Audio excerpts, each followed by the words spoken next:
Hello, hello, everybody. Hope everybody's doing well tonight.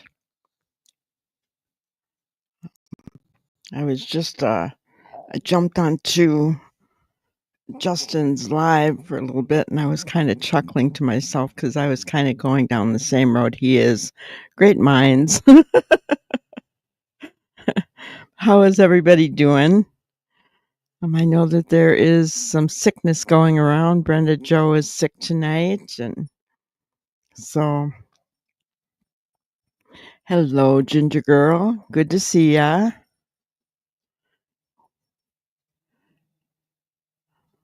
So I worked on a couple of things today, and um, as I was sitting there watching my intro, I realized, oh, I did miss somebody on my missing persons video. I want to show that every time we're live because I think it's important. Hello, K9. Good to see you. Yeah, everything's well here. How about you? So, yeah, I was looking at the deception in this case and the lies, right? It's awful. But I couldn't, as I was making that video for the missing people that I just kind of want to show um, during my lives every time, so that people remember that those that are out there missing, like Emma Baum and Suzanne Simpson. And even Stephanie Dameron. There's nothing going on in their cases, guys. It's really sad. Really sad. Yeah, it's cold here too. I was laughing because, usually in Wisconsin you get lots of snow. Well, we did get a little bit of snow last night finally, but nothing like Tennessee, Hendersonville, Kentucky, Nashville, those places. Um my sister had just moved to Kentucky this past summer. She'd never lived in the South before. Um and she's been showing pictures of the snow and everything, and I'm like, at that time we didn't have any snow. The grass was still green here. But what's really funny is in the South they don't have the equipment like we have in the North to deal with that. So like everything shuts down. you know People are running out beforehand to get groceries, and there's nothing left. And yeah, it's just so funny. It's just funny. And yeah, snow covering the palm trees. That's hilarious, isn't it? I know my sister was, and I was laughing. I said, "Yeah, I'll never forget." Um, I think we were down there for my oldest daughter's wedding. She got married in Nashville, and um, my husband and I thought, well, why don't we um, go ahead and get the car washed? Just so it looks halfway decent, right? Um, and it was 30 degrees in Nashville that day. It was in February. And, which in Wisconsin, that that's a perfect day. I mean, there are lines at the car washes in Wisconsin to to get their cars washed because, you know, it, they're not going to freeze up right away because it's warm enough. And we went to the car wash, and the guy said, "No, we're closed. It's too cold." We were just laughing about that. It was so funny. And so, yeah, my sister's experiencing all that now. It's just funny. 24 there and no snow. Yeah. And you're in Canada. It is weird how the North is not getting the snow, but the South is, right? So weird. I saw a picture. I'm going to show you guys. I will show you. You're not going to believe it. So let me get to the thing. Okay. So I want to show you how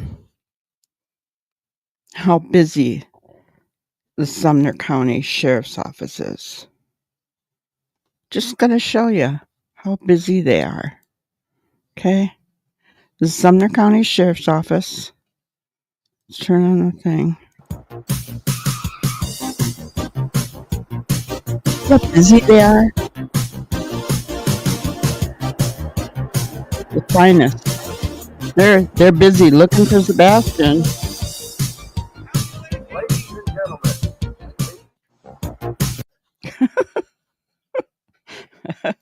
I just had to share that. I'm sorry. I looked at that and I wanted to write underneath it, hard at work trying to find Sebastian, aren't you? Any other time, I guess we would be thinking, oh, that's cool. Police officers out there, having a little bit of fun with the local kids. That's kind of cool, right? But when you have somebody, hello, dreaming of blue skies, good to see you. But when you have, I know, if not us, we didn't steal it. It was the South. But yeah, when you have kids missing, and that's kind of what I was thinking about. And I'll share that screen now.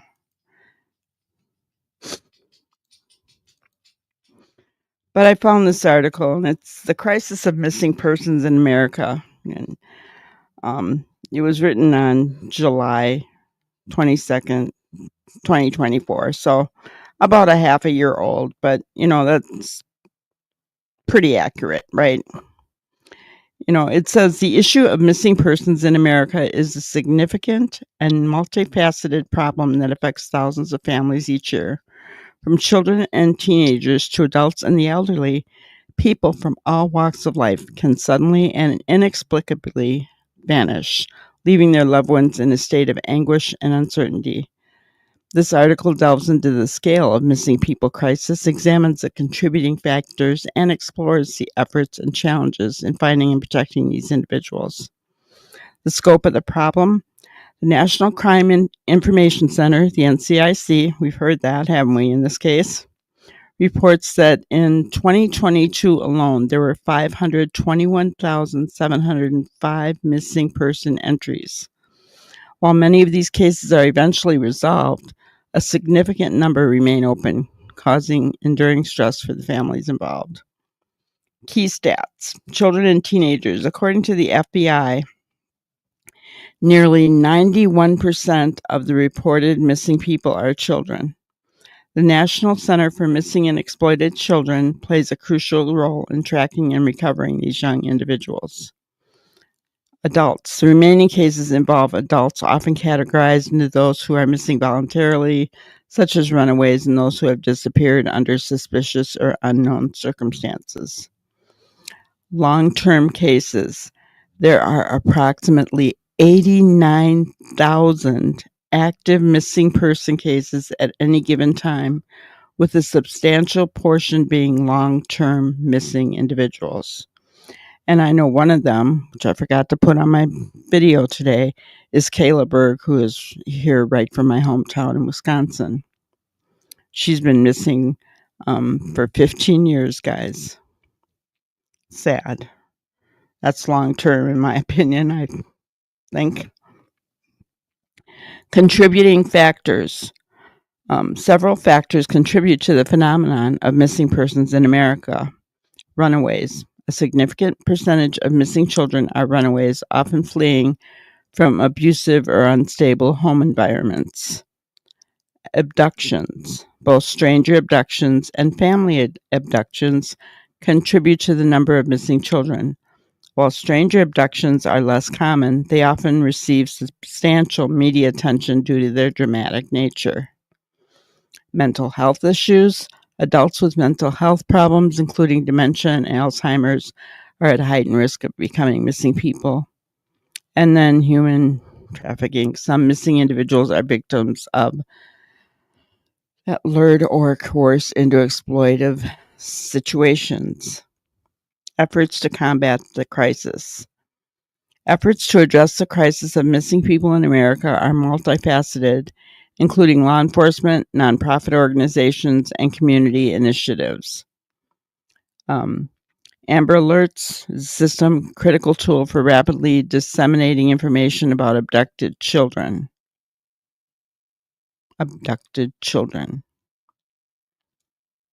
Wow. That's just sticking with me, guys. Amber Alert was put out for Sebastian, 2 days after he was reported missing? Abducted children. Since its inception, Amber Alerts have been instrumental in the safe recovery of hundreds of children. The National Missing and Unidentified Person System, NAMOS, provides a central repository for data on missing people and unidentified remains, aiding in the identification and location of missing individuals. That's a good system. Nonprofit organizations, National Center for Missing and Exploited Children, offers resources and supports for families, assists law enforcement with case management, and operates a cyber tip line for reporting cases of child exploitation. The DONE Network. This volunteer organization works to connect missing people cases with unidentified remains, bringing closure to families. I never knew all this stuff was in the background. It's kind of interesting, isn't it? Community and technological initiatives, social media campaigns, platforms like Facebook, Twitter have become viral in spreading information quickly about missing people, reaching a wide audience and increasing the chances of locating the missing. So we do play a role, guys. DNA databases, advances in DNA technology have allowed for the identification of remains and resolution of cold cases, providing answers to long-standing mysteries. Challenges in addressing the issue. Despite these efforts, significant challenges remain in the fight against missing people crisis. Resource limitations. Many police departments, particularly in smaller jurisdictions, lack the resources to handle the high volume of missing person cases effectively. Well, then they should pass it off, should they not? Jurisdictional issues. Missing person cases can span multiple jurisdictions, complicating coordination between different law enforcement agencies. Underreporting. In some communities, particularly among marginalized populations, missing person cases are underreported due to mistrust of authorities or lack of awareness of available resources. In conclusion, the issue of missing people in America is a complex and heart-wrenching crisis that requires ongoing attention and action. While significant strides have been made in improving response systems and support for affected families, there is still much work to be done. Enhanced collaboration between law enforcement agencies, nonprofit organizations, and communities is essential to bring more missing people home and prevent future disappearances. So I found that to be very interesting information, right?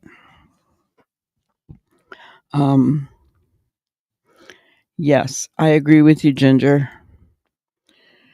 They need to turn it over. They're a small community, and we get it. I mean, they don't have a lot of resources, and the resources they do have are sledding down a hill with kids. I'm sorry, that just irritated me. It really did. Obviously, you can tell. But yeah, I mean, they don't have the resources. They really don't, right? And I understand they're close to Nashville. They probably, can use Nashville's resources and others. That's all fine, well, and good. But they don't have the knowledge either. So they need to hand it over, right? They need to be handing it over because they're not able to do it on their own. Yeah, They really should. I don't think that's the case, though. I mean, I don't know who is really. I mean, as far as we know, isn't Sumner County still the leading investigative agency for this? It's the last I heard. I haven't heard anything differently. And I know that Seth is very happy with, with what's going on right now, and I hope so. But it just that article stood out to me because I had heard somewhere that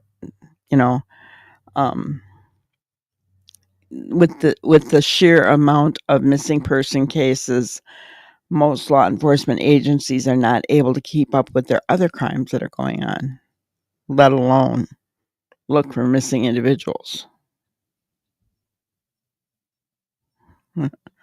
I know. And why? Pride and ego, or being paid under the table? Pride and ego, or being paid under the table? My thoughts on that, right? It's one or the other. I don't think there's a third option there, honestly. I really don't. They have messed this up. They've not, apologized or admitted to messing anything up. But they did. They didn't treat it like a crime scene from the beginning, right? So, and I wanted to let you guys know, I did find that screenshot I was telling you about from yesterday. You can tell me if you think this is interesting. A monk once said, "Imagine being bitten by a snake, and instead of focusing on healing from the poison, you chase the snake to understand why it bit you and to prove that you didn't deserve it."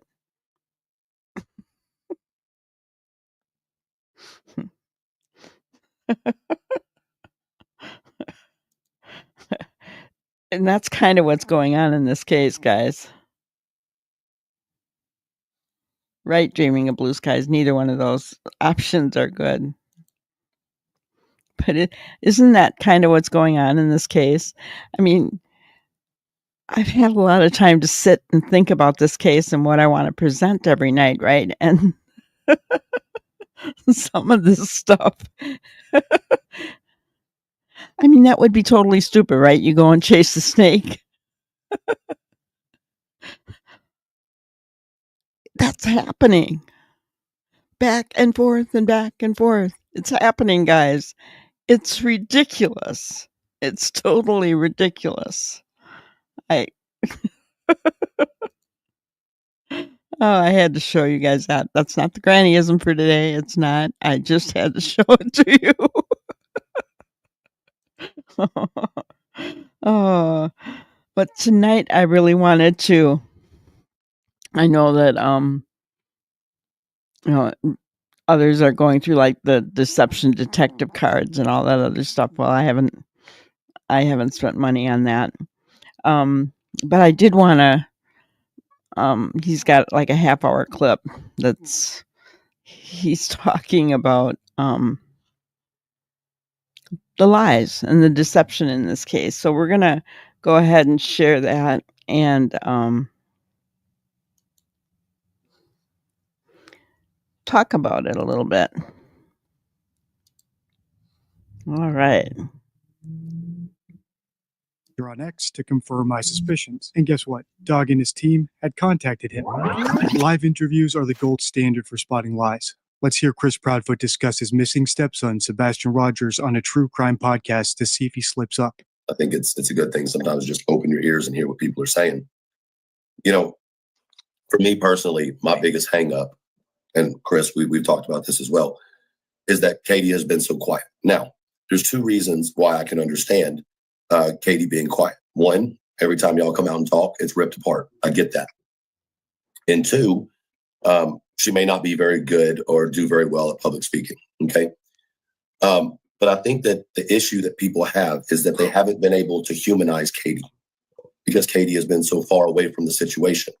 Amen. And I think that people in general, in order to humanize somebody, they have to feel like they know the person. Does that make sense? Even if we don't know them at all, we have to feel like we can understand them or relate to them. And the fact that Katie has been so quiet, it puts a lot of people off. Now, Katie has the right to be quiet, but on the same note, if Katie has the right to be quiet, then people have the right to question the quietness. This is my third video analyzing this interview. If you missed parts 1 and 2, don't worry, I'll link them at the end. For now, here's what you really need to know. At the time of this live stream, Sebastian had been missing for 10 months. His mom, Katie Proudfoot, was the last person to see him alive and only did a handful of interviews before going radio silent. So when Elevated Truth says that she has the right to be silent and we have the right to question that, he's exactly correct. For the biological mother of a missing child to stop doing press is unusual. Besides Elevated Truth, there are 4 other true crime tubers on this panel, as well as Chris Proudfoot. Chris is Sebastian's stepdad, and he was apparently out of town when Sebastian went missing. That will be important for later. With all that in mind, let's keep listening. It's kind of a 50-50. So unfortunately, for you come out and talk. You don't have a problem doing that. It is what it is, right? And you speak for Katie a lot of the times, as I would expect you to do because you're her husband, right? That's what we do in the South. My question is there going to be a time that Katie is going to not speak to YouTube? Because like I've said to you before, I think that's pointless, right? But to go out and speak directly to Sebastian, or respectfully, is the reason that that's not happening because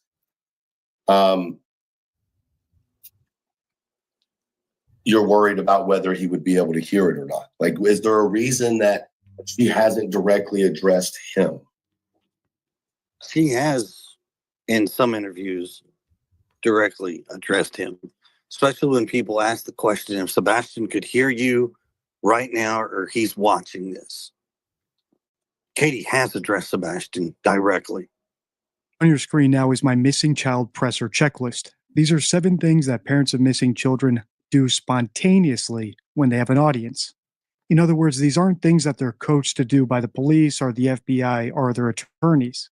They just stem from the nature of the situation, the uncertainty about what happened, the curiosity about where their kid is right now and what they're going through, the undying hope that their kid will be found or return home, and the overwhelming instinct to get their kid back at any cost. Now, if parents don't do all these things, does that mean they're guilty? Of course not.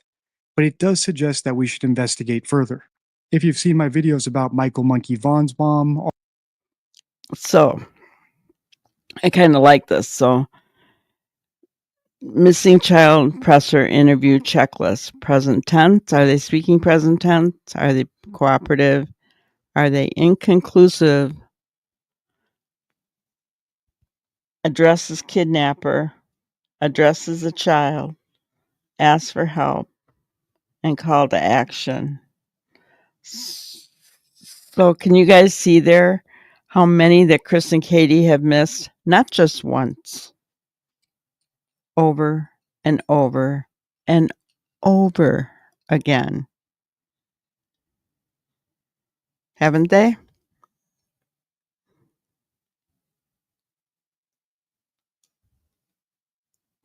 Hello, Michelle. Good to see you.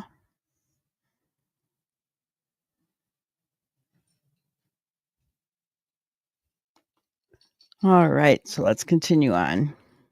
Or Gannon Stouch's biological mom, you'll know that they did all these things unprompted, no matter how big the audience they were talking to was. Like Chris said, Katie did directly address Sebastian through the media, a key item on the checklist. The only issue is she had to be prompted to do it, which Chris also said. And that's why I can't give Katie full points. For the checklist to give us insight into her mind state, she needs to do these things spontaneously, not at the request of the interviewer. But that's still better than Chris, who we can't give any points at all. Even when Elevated Truth brings up the notion of addressing Sebastian through the media, Chris still doesn't do it. Is he that certain that Sebastian isn't watching? Or is he just not concerned that he might be? In this next segment, I think we're going to get a clue to the answer to that question and some insight into what Chris really thinks about Sebastian. It's been quite some time, though. Would you agree? Right. And I want everybody to stop for one quick second. I'm going to rewind something here on you. In October, we had Halloween, one of Sebastian's favorite holidays. He's not home. Right. Thanksgiving, our family dinner table is incomplete. December 7th,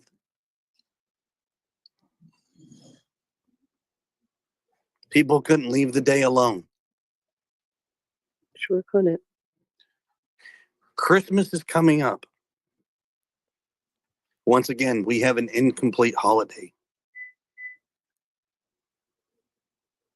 New Year's.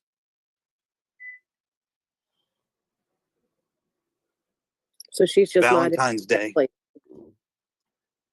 And then right after Valentine's Day, what is the next one? Well, let's hope he's home by then instead of thinking. Amen. Amen. But everybody wants to know why she doesn't talk. Maybe because she's a grieving mother. Maybe this is one of the worst stretches of the year for any person in this world who has had to deal with a personal tragedy, losing a loved one, anything. It's not that she doesn't want to talk.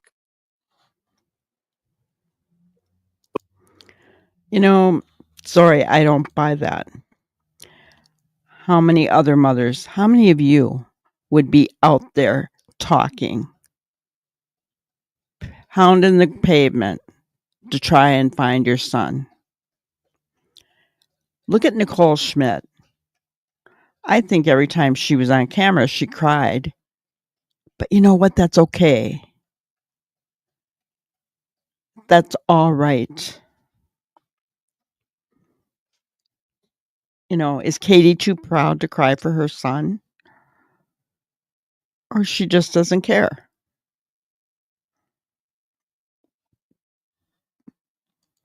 Bingo. Yes. Yes. She's crying now because she's scared. You're right, Robin. That's right. We would be. Nope, we didn't leave it alone. And we didn't because what did we do? On his birthday, I put out a birthday picture for him. We talked about him.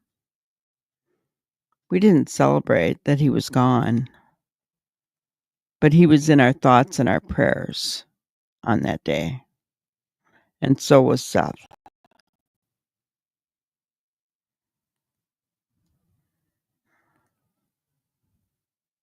Yeah, asking people not to stop looking. Yeah. Yeah. Yeah, Robin, I'm sorry you have to go through that. Yes. Begging, pleading, crying, searching. Yes. But here's the thing. They don't because they know where he is. I feel that in my bones, guys. And now Chris is out there, 10 months, a little bit too little, a little bit too late, I think. He's just doing it for show. Everything that he has done, and I have to say mostly him, because he's been the one that's been the most vocal between the two of them, has been to make them look better or to defend the two of them instead of putting the focus on Sebastian. Oh, sometimes they've said the right words. Sometimes. But it's 99.9% of the time, it's been about defending themselves, making themselves look good. Let's continue. But respecting the fact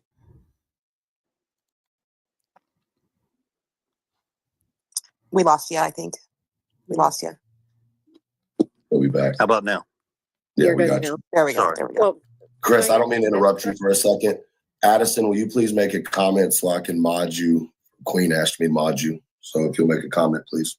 Go No, ahead. no. That was reread that. Reread that. But what I was saying is when she's ready to talk, she'll talk. And I just ask that you respect the facts. It is the holidays. She is grieving. Seth is grieving. Everybody grieves in their own ways. Just have some respect about it.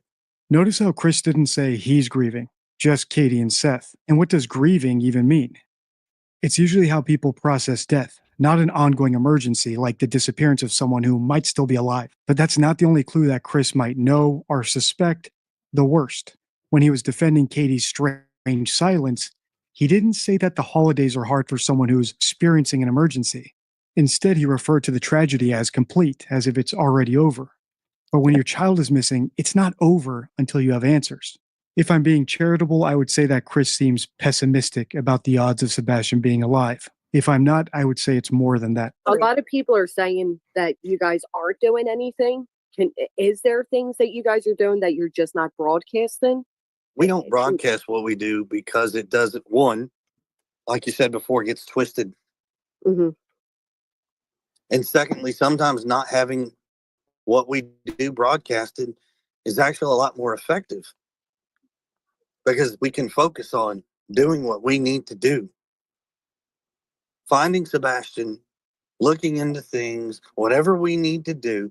Sometimes it's best not publicized. I mean, look, I got a photo of everybody searching, and that's torn apart, right? Well, I'm going to put this out there, and I can't. God, I can't stand this for the life of me. Well, can I just say something? There are things Good. that I have personally heard, and this is not from Chris and Katie. Okay. There was a situation talking, y'all know we've been in the neighborhood talking to people. I'm going to cry. Don't fucking judge me. But there was a neighbor who said the day after he went missing, Katie stepped outside and they just heard this like blood curdling scream. And she was outside screaming his name.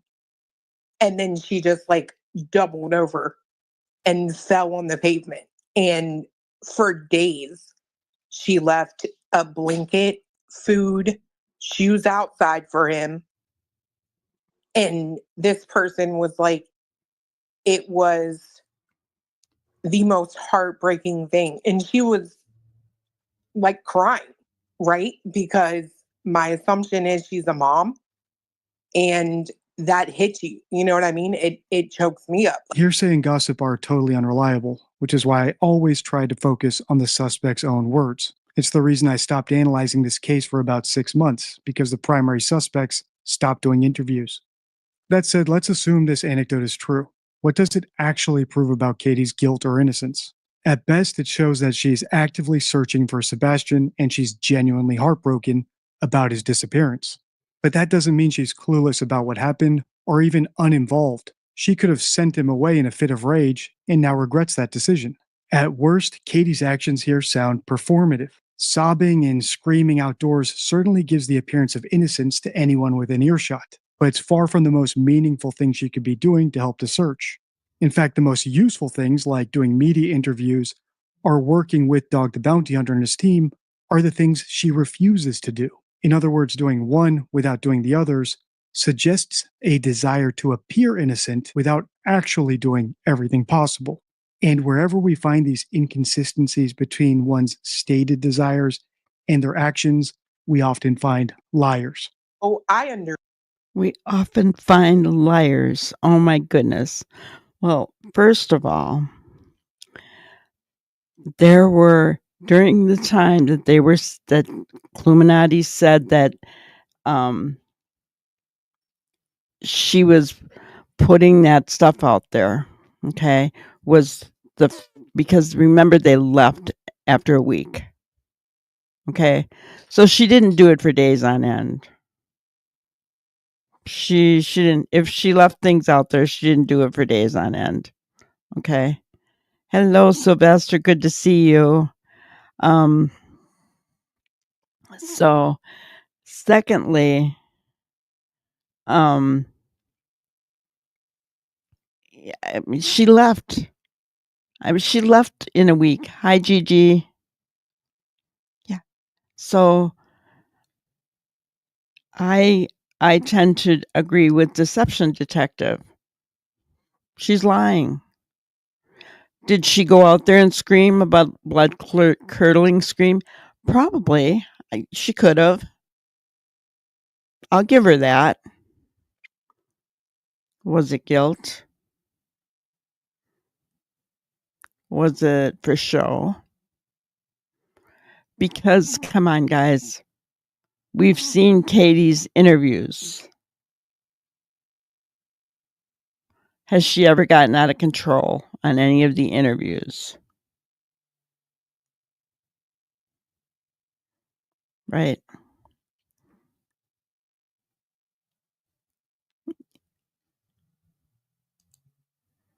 Part of their game is to make it look good. Yeah, exactly. You too, Sylvester. Exactly. For show.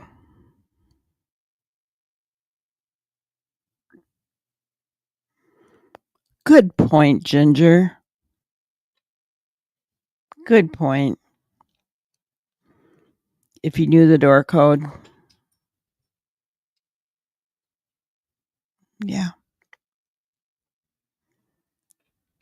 Yep. And the other part of that is that remember even Bobby said it was unreal how many cars, hundreds of cars daily going up and down there because that's a dead end road. Remember, it's cul-de-sac. People would have seen the blankets and the food and the clothes. So if a neighbor said that she did it, I would believe the neighbor. But because this other person is saying that the neighbor said this, I'm inclined to not believe it. Why is that? Because even Deception Detective said they're lying. People who lie tend to stick around other people who lie. Right? Yeah, they've refused everything. And I think they refused, Chris, once the police were done, he didn't want anyone near that house. They don't want anyone to find Sebastian, guys. That's my whole point here. They do not want anyone to find Sebastian. If I'm wrong, this is my opinion, right? And if I'm wrong, I'll be happy to come on here and say, guys, I blew it. I was really wrong, right? But yeah.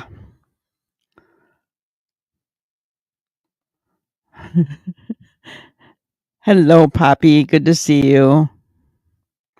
Yeah. So, yeah. Oh, that irritates me. They can't even say his name. They can't even say his name. Yeah. Understand completely when Chris feels like even something is being insinuated about her.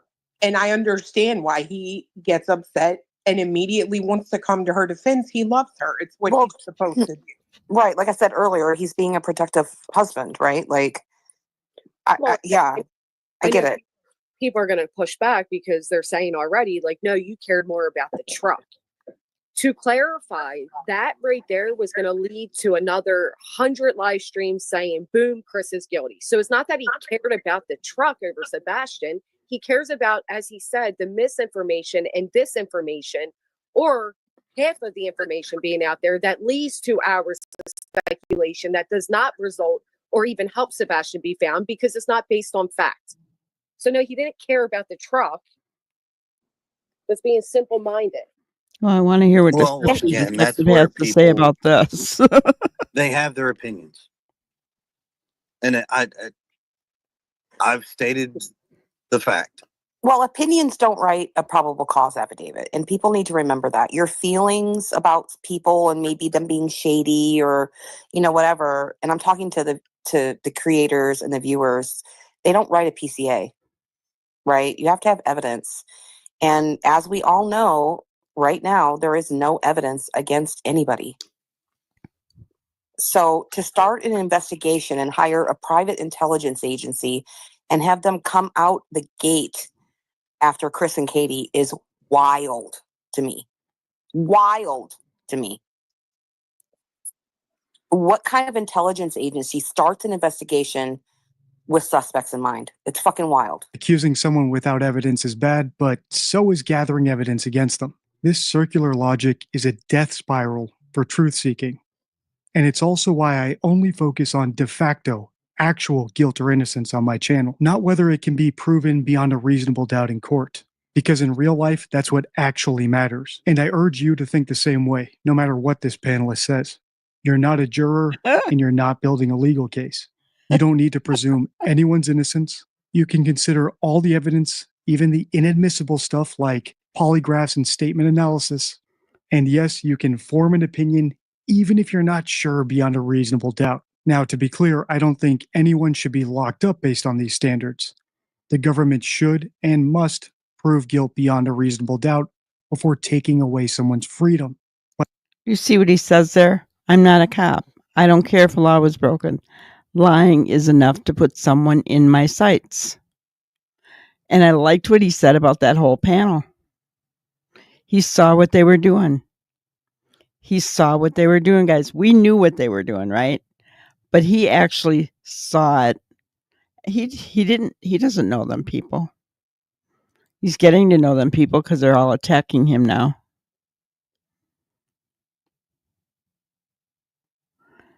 Exactly, Sylvester. We have many opinions, that are probably true. But I like what he's got here. Lying is enough to put someone in my sights. Okay. Seth has been consistent from the beginning. These other two have not. That's why they're in our sights. That's why we've gone down the road we have. That's why someone like the deception detective has gone down the road he has. Why other professionals have looked at them and said the same thing, right? Hello, Jackie. Good to see you.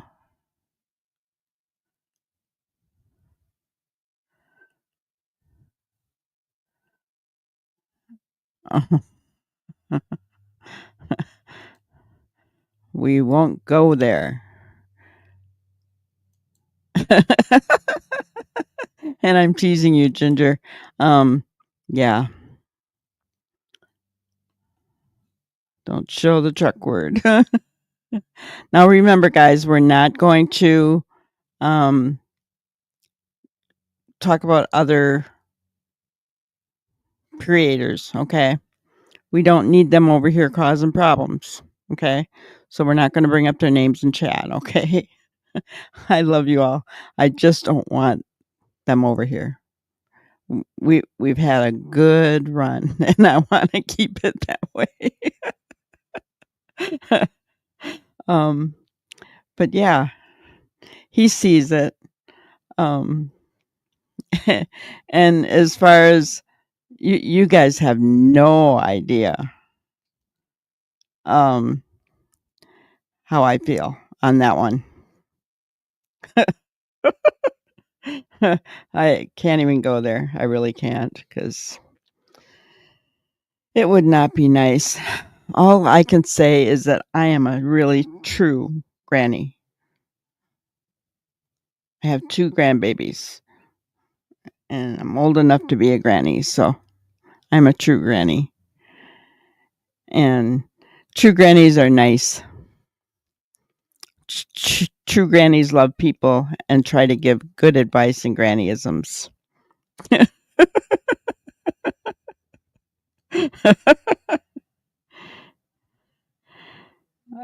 Oh, that's interesting. I would not doubt it. I would not doubt it. I would not doubt it at all. Okay. I really like this deception detective. How about you guys? He is so good. He even shows his posts. I love that. You don't see me doing that, guys. And the reason because I don't, it's not that I don't think things sometimes. And, yeah, I mean, I certainly do. I'm human like everybody else, right? But I'm trying to set a standard, right? I'm trying to be, I'm trying to be a channel that people want to come to, not for the drama and snarky statements, right? But for truth, to share our thoughts, our suspicions, and to try to,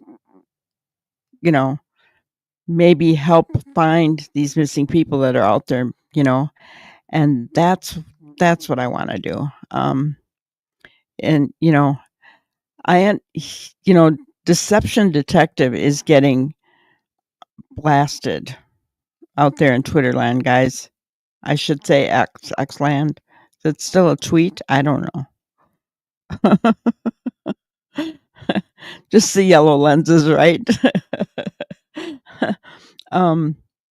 He's firing back, and it's hard not to, I find myself sometimes doing that in comments. You guys want to know how many times I get snarky and snide comments because I use the word unalive? Well, anybody that knows anything about YouTube knows that I can't say the other word. I can't. If I could say the word, I would. And you would not believe how many snarky, I mean, that's just one of them, right? Irritates me. Yes, me too. I would love to get his card set, maybe some point. But I also think that if Chris or Katie invited your kid to a sleepover or volunteered to coach their little league team, you should politely decline. So anyway, your facts, your feelings Wait don't a write a minute. PCA. Wait a Actually, some of their minute. Did you hear what he said? Oh my gosh. Okay, listen to this.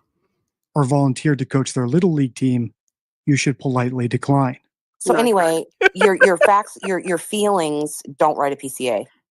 actually some of their feelings did write out a whole. Well, they wrote out an injunction, but not a Oh, PCA, injunction. not a probable cause, right? Okay, so she's saying they don't have any evidence.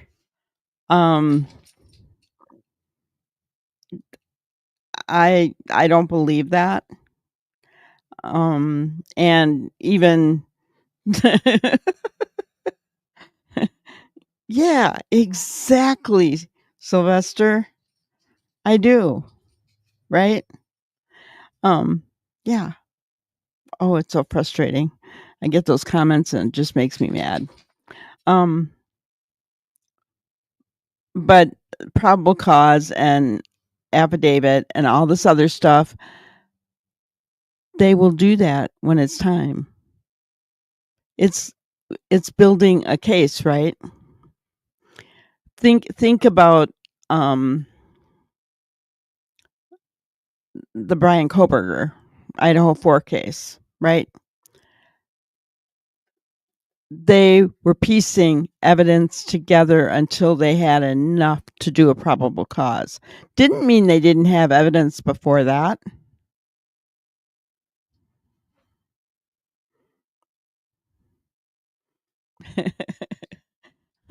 Yeah, it didn't mean that they didn't have enough evidence before that or that they didn't have any evidence.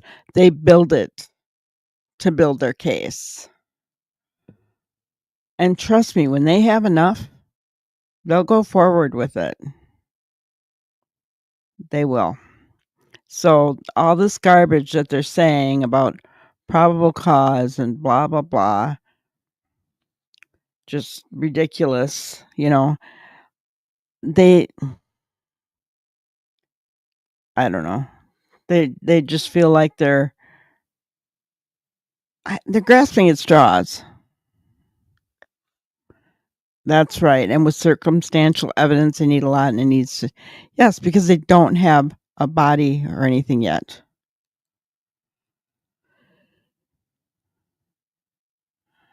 I know. It gets old, doesn't it? Really old.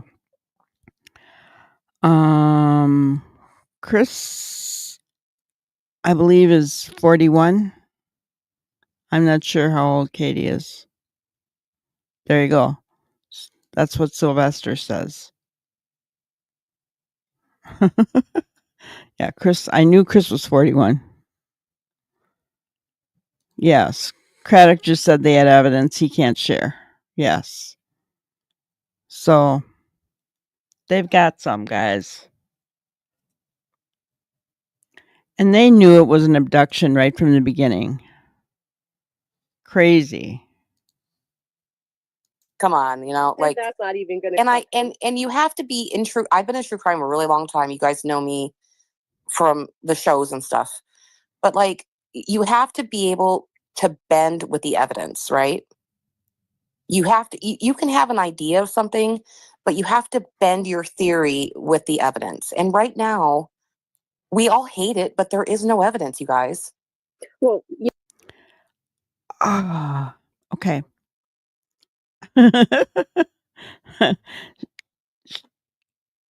We don't know of any solid evidence. For her to say there is no evidence after Craddock just said there is, she's lying. Unless she doesn't believe law enforcement. But didn't she just say you have to bend with the evidence?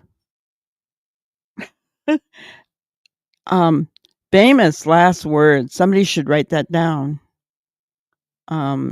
Is that, I think I know who that is.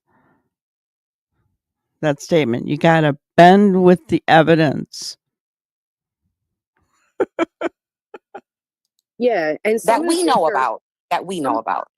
If I may, because I've never had a chance to speak to you, Chris, on a panel or anything, if I may seek this opportunity to ask some of the questions that they are using, basing their feelings on. Did you and Katie take a vacation shortly after Sebastian's disappearance? To where? I mean, I don't know. They're all saying you guys went on vacation. To where? No, we have never in this whole deal. Oh, you didn't go to Ford's Pond in Oregon? We haven't been on a vacation. Why are you people telling me to stop? Wouldn't you, would you rather seek this opportunity to clear up rumors and hopefully get some solid answers? Or do you guys want to have a little, where we can all powwow and tell everybody how great each other is? Exactly. I'm sorry, I'd rather seek this opportunity, but I'll digress.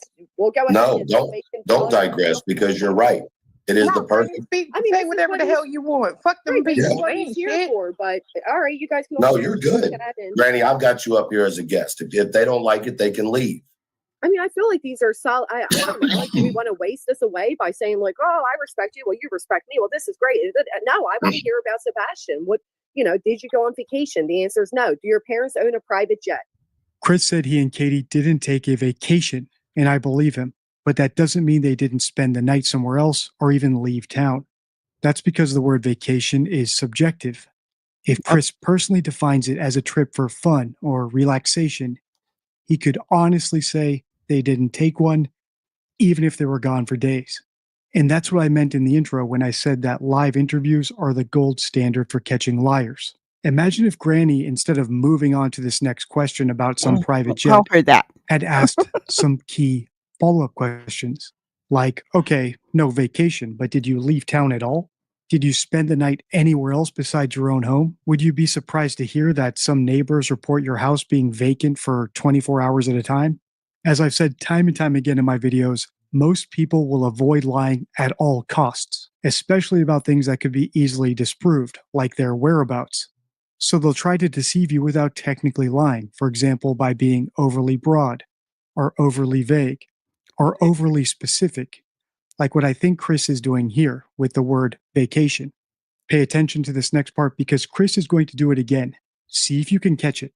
Okay, God, now no. that's out the way. Are there 5 CPS reports? I don't know. Are there 5 that you know about? Once again, I don't know.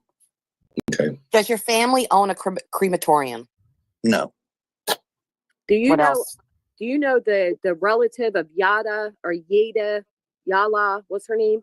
Anybody? Her Oh, name is yeah. Yada. Yada. Katie's Aunt Yada. Can you tell us anything? Does she know Katie? Is she a close relative? Is she a real relative? She may be a real relative, but I will tell you this. That woman doesn't know Katie. I couldn't tell you last time she saw Katie.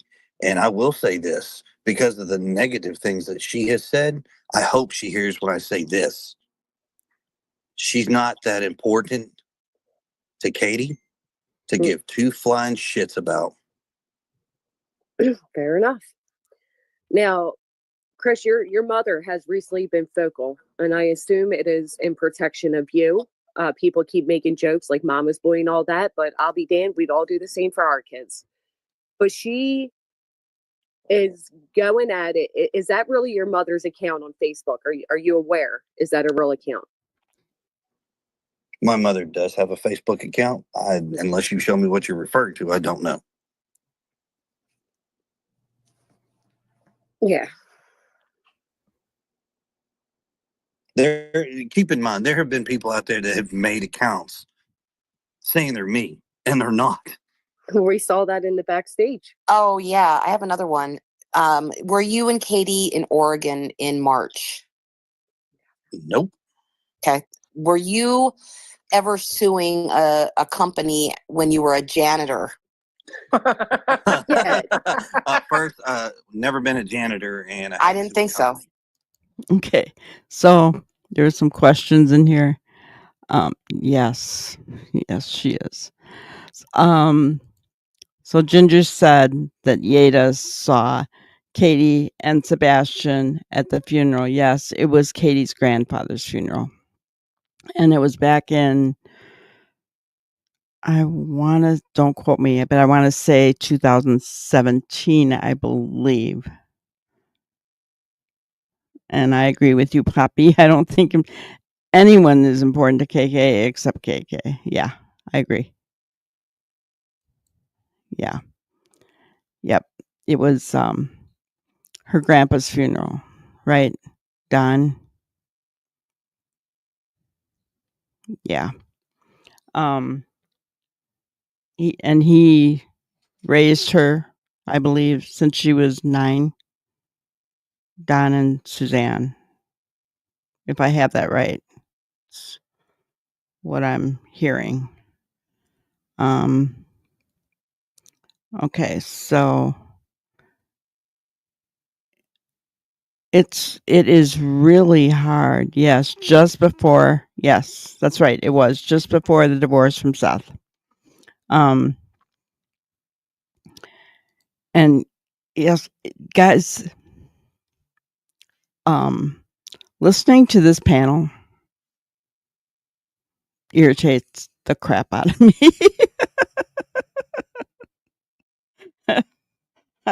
That's why I didn't go over it with you guys, because I can't handle it. I can't, I'm only doing it because of Deception Detective is so good at the things that he points out. And that's the only reason why I'm doing it. I really love his insight. He's so good. All right, let's continue on. Okay. That gentleman is from Pennsylvania, and Yes, he is. They intentionally put that up there to make it appear as this Chris Proudfoot, damn well knowing they are two separate people. I know. I'm just asking because you gotta get it out, right? And here's another one, and you can, of course, as you always feel comfortable saying, I'm not answering. But is it true that you all rented out your house over the summer? Oh my God. We haven't sold our house. We haven't rented our house. We haven't moved. We still live in the same house. Or the dogs. Let's clear that up. The dog's still there. Yeah, When the you dogs are were still there. when you were 7 years old, did you father a child? Yeah, that's no. That would be very interesting, but no. Okay. No. Has Where would that come from? Have any of you guys heard that? That he fathered a child when he was 7 years old?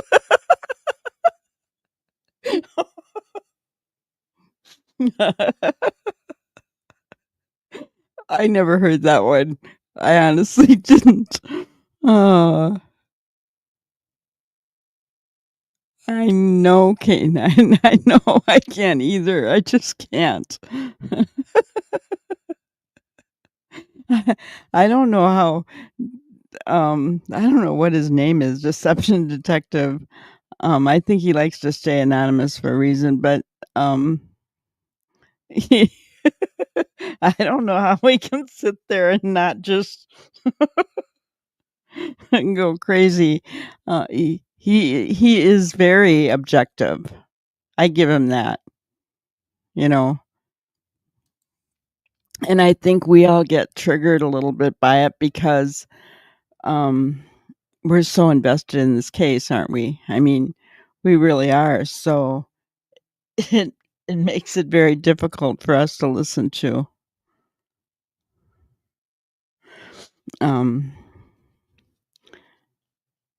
Yeah. Okay. Well, I think maybe they just threw that one in there,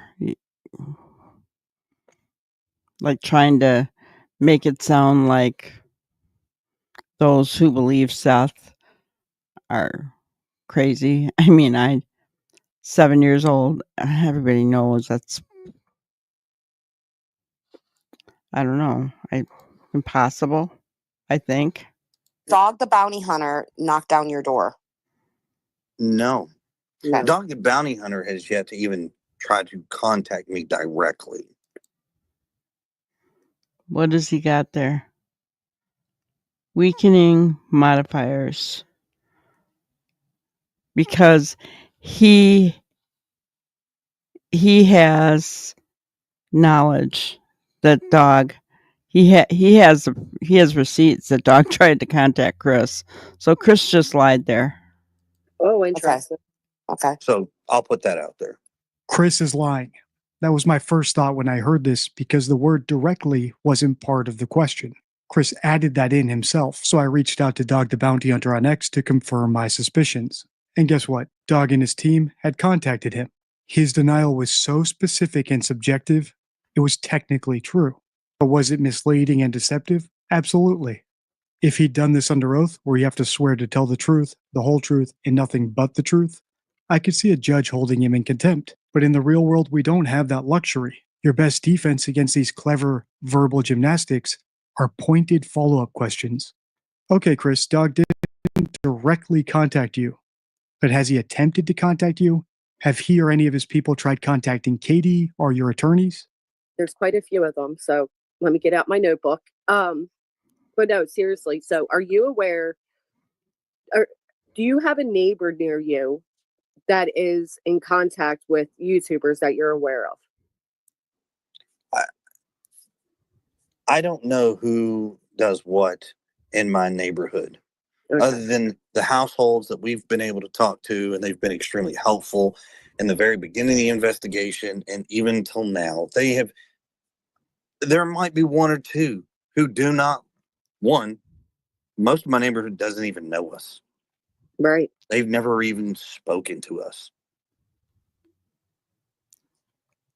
You know, it is a quiet neighborhood. Because Chris and Katie don't like people. You know, it's sad that once again it goes back to YouTube and people just doing things just to be malicious. Now I have another question. So I'm sure you're aware the Texas Roadhouse footage that had came out, and I'm sorry that that was released on his birthday. I can't fathom what that did to you, Katie, and even Seth.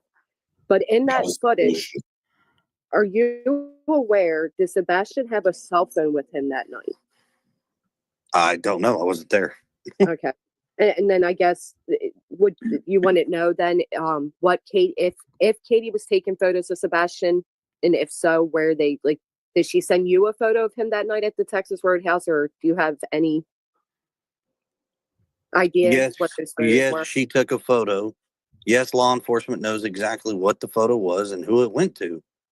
And to clarify that, it went to me.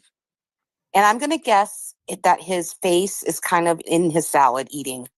Yes. It's actually showing him eating all of his food. Yeah. So of course they can't use that for the TBI poster, right? Like Right. it's not it's not a frontal face picture. It's dimly lit. And it's not like Katie and Chris or Seth pick the picture TBI uses, Okay, you guys. Poppy. Well, that was my next question. So I've been curious about this myself. Why does it appear that every photo we have available of Sebastian is at a younger age and does not fit with what he looks like today? So any of the photos that Katie and I have been able to provide to law enforcement have been the most accurate, up-to-date photos. Mm. What Seth provides, and I don't know what he provides, so I'm not going to try to speak on that. That's not fair. I don't know what he's provided to Ellie or to whatever else. I know what he has in some of his videos and things that people put out there, and you know he's had some tasteful like his memories. Those are his memories. And no, we're not going to give people every single memory. Those are ours. Keep in mind, like we are parents. Right. We have our own moments that we cherish deeply. Mhm. That's not for everybody in this world to know. Those are for us. All three parents know them. Now, there was a video put out of a classmate at one of the gatherings for Sebastian, and she gave a FFA award. Were you aware that he was supposedly doing this class via the internet? I don't know anything about it, so I can't speak on that. And this is going to be a tougher question. Again, you don't have to answer, but were you mandated not to be allowed in the house in the month of February? No, I was never mandated not to be at my house. Okay. You said on the Nancy Grace show that you were last in the house at the He was not mandated not to be at his house. He was mandated not to be around Sebastian. My opinion. beginning of February, but that you couldn't say why, or I can't remember the No, I exact said I verbiage. couldn't tell you the exact date, and Oh, I'm okay. still not going Okay. to tell you the exact date. If I guessed it, would you tell me? Once again, ma'am, I'm sorry, but that is one teasing. thing that law enforcement asked not to be released. Oh, interesting. Okay. And I said that in an interview a long time ago. Mm-hmm. Law Now enforcement does not want that information out there. I am not releasing it.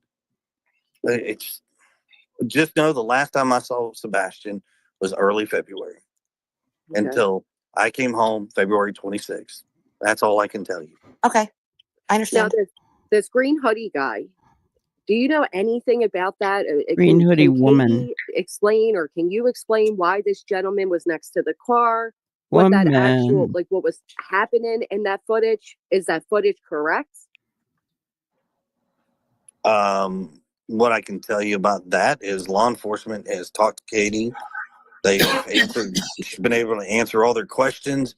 And once again, there is nothing to that situation. I mean, law enforcement even put out a statement.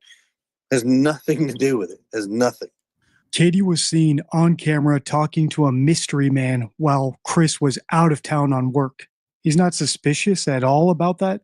And how about when he said that lots of their neighbors have never even spoken to them? As the parents of a missing kid, I would have expected them to initiate those conversations. If your kid goes missing, wouldn't one of the first things you do is go around and canvass the neighborhood and knock on all the neighbors' doors? It's very suspicious that they haven't spoken to every single one of their neighbors. And finally, if we take Chris at his literal word, he said that he hadn't seen Sebastian from the beginning of February until the 26th, which is supposedly after Sebastian had gone missing. Now, maybe Chris means that he hadn't seen him in a new photo or a new video, but according to his own story, Katie had sent him a picture of Sebastian from the Texas Roadhouse Grill. So wouldn't that have been the most recent time he saw Sebastian before the 26th? As before, these are all situations where a pointed follow-up question or two could have clarified things. They could have either exonerated Chris, like we saw with my recent post on X about some apparent inconsistencies in his story on Nancy Grace, which were clarified by my eagle-eyed viewers, or they could have condemned him, pushing him deeper into a more and more obvious lie. Sadly, I don't think Chris will ever give me the opportunity to interview him, but we can continue analyzing this one. On your screen now is part 2 because I think a lot of people missed that one, as well as my Sebastian Rogers playlist. Until next time, stay true. Chris is lying. Oops. Okay. So, kind of interesting, right? Yes, you're very welcome for the channel link. It's always put it in the description for the video as well. I always put the credit in there. But welcome in a story to tell. Happy to have you. So yeah, quite a bit going on. I like how Deception Detective sees the lies, right? And we all know it. We all know it. We have seen it, right? We have seen it time and time and time again. Yeah. It's always a lot with him. It really is. It doesn't end, you know. Quite honestly, those two should have shut up a long time ago.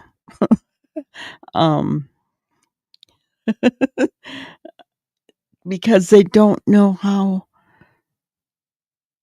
to tell the truth. Well, and I think that if they told the truth, they'd be in handcuffs right now, honestly. So they probably should have just pled the fifth right from the beginning, but they thought because they had friends in law enforcement and were talking to lawyer friends on the side that they had things pretty much cinched up, and it didn't happen, you know. Things just kept getting worse. So then what did they do? They put out pressure on the searchers, right? Death threats, you know, cutting serpentine belts, slashing tires, you know, that kind of stuff. And then what happened? Got a network of bashers around them, right? To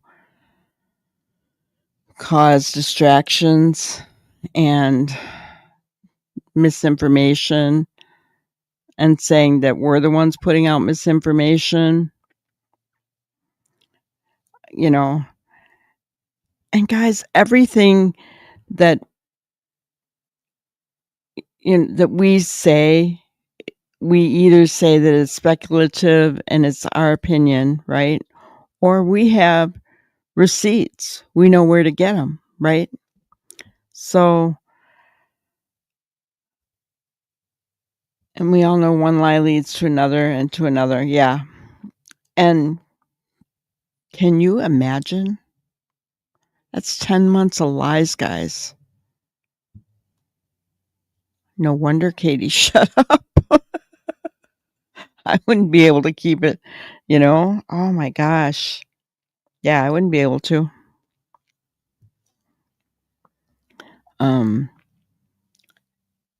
You know, and they keep trying to fit the narrative when new information comes out, right? They try to make it fit and it doesn't work. And it's really sad. It's really sad. But time is going to tell. Pressure is on, and that's why things are so hot out there right now. You know? And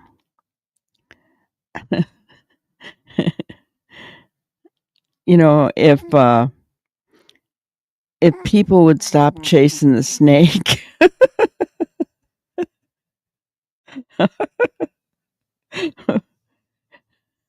I think we'd be better off. But, you know, they keep doing it. And it keeps going back and forth and back and forth. And it doesn't solve anything. And that's why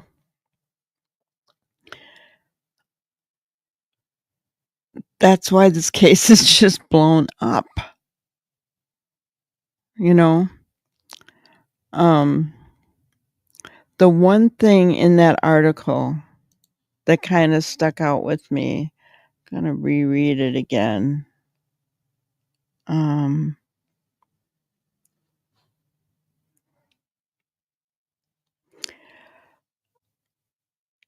Abductions often receive substantial media attention due to their dramatic nature.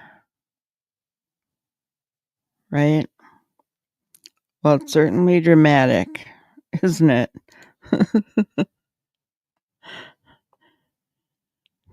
Don't chase the monkey.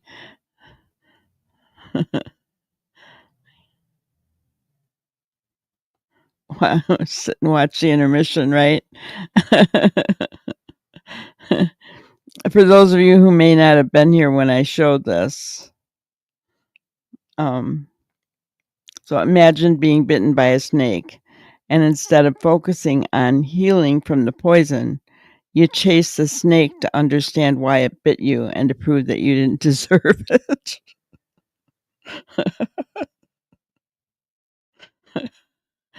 Oh, people have to stop chasing the snake. They need to go get healed. Oh, goodness.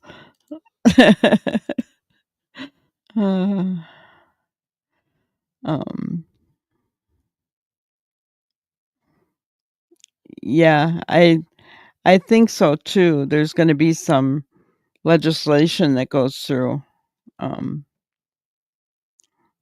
I know, right, Gigi? I kind of put it up there because I thought you maybe hadn't seen it when I showed it at the beginning.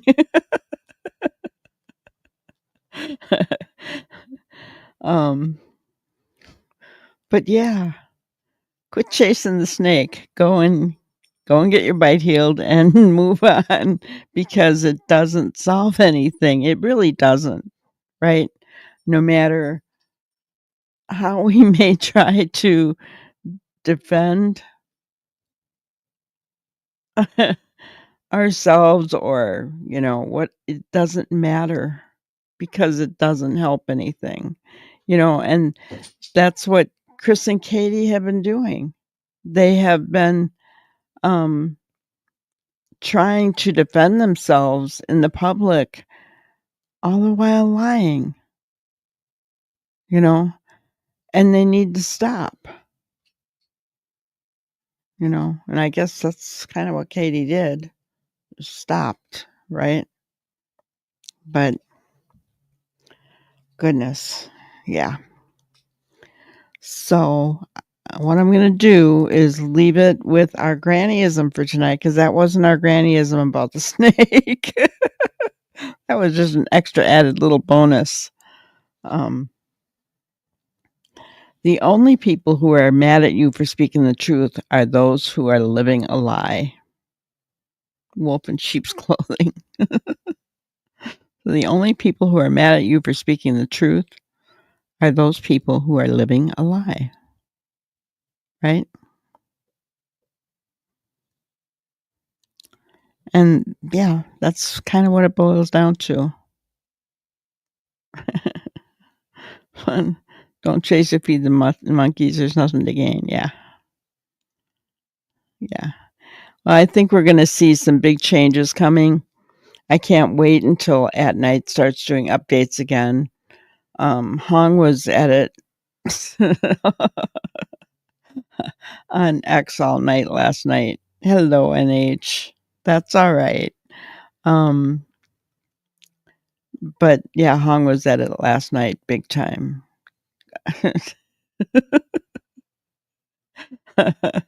Oh, he is gutsy. He really is. But yeah, it was exploding last night. I kind of watched it, and then, well, I couldn't sleep, so I ended up sleeping in until I think it was, I don't know, 10:30 this morning, which is unusual. And so that's the first thing I was looking for again was what else did he have to say last night? You know, and none of it really. I mean, it's just. He was spilling tea. Yeah, he was. A lot of it was, you know, I think chasing the snake a little bit.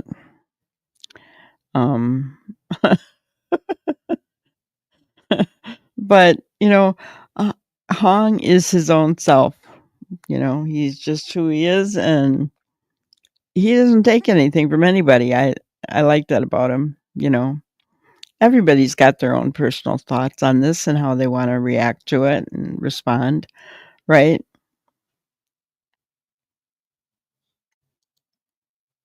I feel this, I must say, if this is a case where he's no longer with us, I think we'll back off and let Ellie take from there.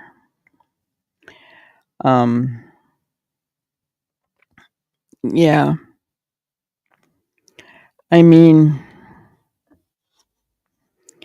yeah, I don't even like to go there yet, right? I don't want to think like that until or unless they give us evidence to the contrary, because, you know, that young man has been through so much. I want to see him home with his dad. And, you know, he deserves to live out the rest of his life. And I sincerely hope that he's somewhere being taken well care of. But if he is somewhere, you know, think about that, guys. He can't be allowed around any phones because he'd call his dad. He probably can't watch too much TV. No access to internet, I'm pretty sure. Right? So, yeah, we need Sebastian home, and we're going to keep believing he's at home.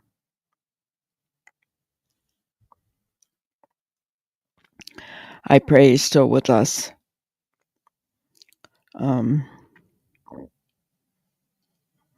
I do pray that he is still with us. Yeah, because I don't know if he's not, I don't think the people responsible will tell us where he is for sure. Right? So, all right, guys. Well, that's all I have for tonight. I want to thank you all for coming in. Appreciate the laughs and the even though some of it was that panel, those specific people on the panel, just I can't with them. Not for very long, right? And so I want to thank you all for being here. I appreciate each and every one of you so much, so much. And I want to thank everybody that's going to be on the rewatch crew. Some of you came in late and are going to rewatch. Thank you. All right, so we'll see you guys tomorrow. And don't forget, on Sunday, we've got a members only live. So if you're not a member, consider becoming one, okay? Because I'm going to be on screen. We're going to have some fun, okay? All right, well, thank you guys. I appreciate you. Have a good night. Thank you for watching another episode of Granny's Crime Busters. We really appreciate each and every one of you. Don't forget to subscribe and like and even share the content. You can follow us on any of our other social media platforms at YouTube, Twitter, Instagram, Facebook, and TikTok. We really appreciate you guys, and you can also email us at granniescrimebusters@gmail.com. Thank you so much, and we will see you on the next one. Thanks, guys.